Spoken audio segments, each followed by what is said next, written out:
అవునతయ్య, 2 వారాల్లో పెళ్లి పెట్టుకొని ఇంత సడన్ గా పెళ్లి ముహూర్తం మార్చుకోవాల్సిన అవసరమే ఉంది? అవసరం ఉంది విహారీ.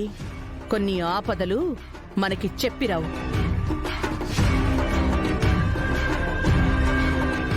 అలాగే కొన్ని అడ్డంకులు కూడా మనకి చెప్పిరావు.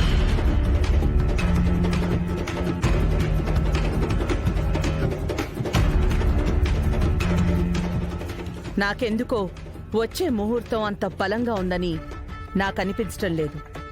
అందుకే ఎల్లుండి ముహూర్తమే ఖాయం చేయాలనుకుంటున్నాను.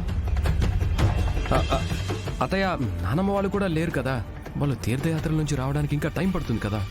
వాళ్ళు కూడా లేని ఈ సమయంలో ఈ పెళ్ళేంటో నాకేం అర్థం కావడం లేదు. ఫ్లైట్ టికెట్స్ బుక్ చేస్తే ఎల్లుండి ఉదయానికల్లా మీ తాతయ్య నానమ్మ ఇక్కడుంటారు.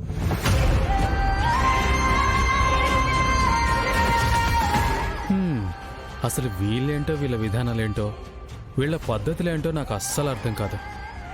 కాసేపు బలమైన ముహూర్తం కావాలంటారు, కాసేపు ఆ ముహూర్తం మీద నమ్మకం లేదంటారు, కాసేపు ఘనంగా పెళ్లి చేయాలంటారు, మరి కాసేపు తొందరగా కానిచ్చేయాలని తూతూ మంత్రంగా చేసుకునే ప్లాన్ చేస్తున్నారు. ఏంటో వీళ్ళ ప్లానింగ్లు.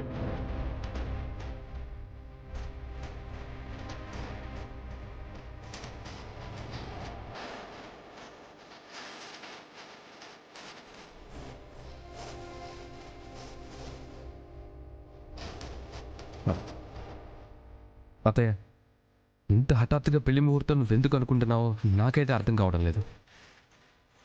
అసలు ఇన్నిసార్లు ముహూర్తాలు మార్చడంలో అర్థం కూడా లేదు. అవునక్క, ముహూర్తాలు ఇన్నిసార్లు మార్చుకోవడం మంచిది కాదు. అన్నీ చూసే నిశ్చితార్థం చేద్దాం అనుకున్నాం. అన్నీ చూసే ముహూర్తాలు పెట్టుకుని పూజలు జరిపిద్దాం అనుకున్నాం. కానీ వీళ్ల విషయంలో ఏ ఒక్కటైనా సవ్యంగా జరిగిందా? ఏ ఒక్క శుభకార్యంలోనైనా సంతృప్తి పడ్డామా?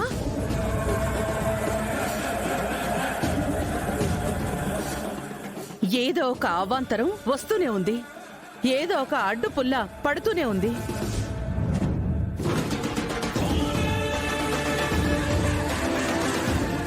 అలా అని ఇప్పుడు హఠాత్తుగా ముహూర్తం మారిస్తే అన్ని సవ్యంగా జరిగిపోతాయా?